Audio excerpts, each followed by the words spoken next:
on true events, Part 1. First up, we have Jennifer's Body, which stars Megan Fox and released in 2009. This was inspired by the Elise Pollard case of Arroyo Grande, California. She went missing in March of 1996.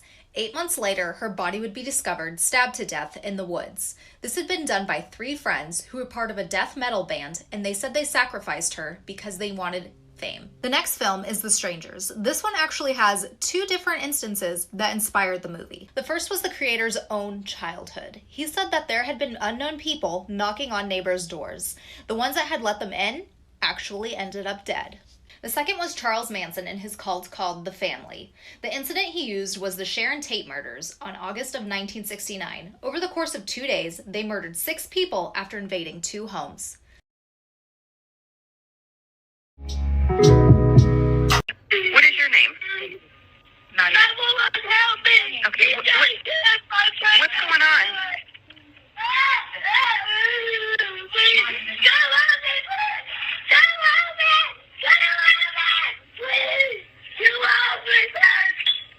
No, they're making me kill her.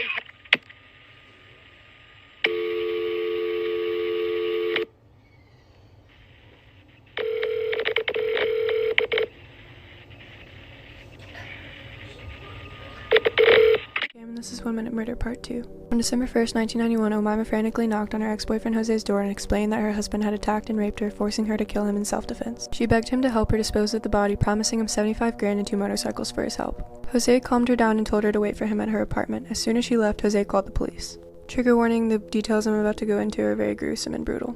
When police arrived on the scene, they walked into what seemed like a nightmare. There were bags of organs in Bill's red Corvette, trash bags filled with pieces of limbs, blood on the bedroom mattress, and a skinned human torso hanging from some clothes hangers in the bathroom. Mama insisted to police that the human remains were the aftermath of a person Bill had killed and that he was away on a business trip in Florida. The story was quickly shot down when they found Bill's head in the freezer wrapped in aluminum foil. Neighbors had told police that they had been hearing Bill's garbage disposal grinding for days. Not only was Bill's head in the freezer, it had burns consistent with having been thrown in a vat of boiling oil. His hands were found in a fryer mixed with turkey bits. Mama told psychologists she had cooked Bill's ribs and dipped them in barbecue sauce. She said that nothing was sweeter than her husband's flesh. 100 pounds of Bill's corpse still remains unaccounted for. Women claimed a human face spontaneously appeared on her.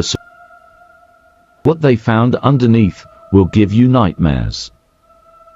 In 1971, Maria Camara claimed a weird face had formed on her concrete kitchen floor. Even more terrifying than that, she said the faces would move and change expression. Over the years, Maria tried frantically to get the faces removed. She would scrub the floors, and even at one point she poured concrete over the floor. But the face would come back each time, becoming more prominent. Scientists and historians started to look into the phenomenon. It turns out in the 17th century, the governor of the region had lived in that house. And one night while living there, he went mad and murdered his whole family. When Maria heard this, she knew it was time to dig up that floor. What she found underneath left her speechless. For more 7 Sins Crime, remember to hit the... Killed 600 men with makeup. Giulia Tofana lived during the 17th century in Italy when women didn't have a lot of power. But she was an entrepreneur who developed her own poison called acqua tofana. It was colorless, tasteless, odorless, could kill a man in 4 drops, and was undetectable after death. She sold it to women disguised as cosmetics so that they could kill their abusive husbands and live out their lives freely as widows without any suspicion. This went on for decades before officials realized she was one of the most successful poisoners in history, and she was executed. I will be talking about the Lululemon murder. Lululemon, as I'm sure most of you guys know, is a high-end athletic wear brand. On May 11th, 2011, in Bethesda, Maryland, the manager who was opening the store that day noticed that the door was completely unlocked. So she had someone go into the store with her and check the back rooms. The cash registers were completely empty, and multiple things had been thrown around and put out of place. So they were immediately assuming a robbery. But they had found trails of blood leading into the back room. Upon arrival into the back rooms, they had found Jana Murray and Brittany Norwood. Both women were lying in pools of blood, and Jana was pronounced dead on the scene. Brittany was taken to the hospital and questioned by police and told her version of events. She said 2 men had snuck into the store after closing while Jana and Brittany were still in there and had attacked and raped them. Jana had sustained over 300 injuries, which led to her death, and Brittany had only his drawings if he doesn't like them. I just wish he didn't become a tattoo artist. Can you let us know where he works so that we don't go? I sat on my bed and looked in the mirror at myself. Then I curled under the sheets, petrified.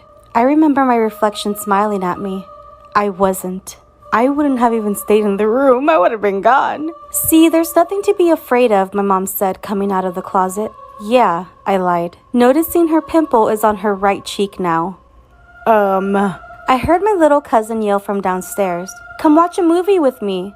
The problem is that he is mute and was asleep next to me. He always comes in my room and stares at me. I asked him why he does that and he said he never does. I checked my car trunk. There was a dead body, which is strange because I remembered putting 2 there. Don't fuck with Jung_Shook78. Okay, I can't move, breathe, speak, or hear. And it's so dark all the time. If I knew it would be this lonely, I would have been cremated instead. That's fucked up.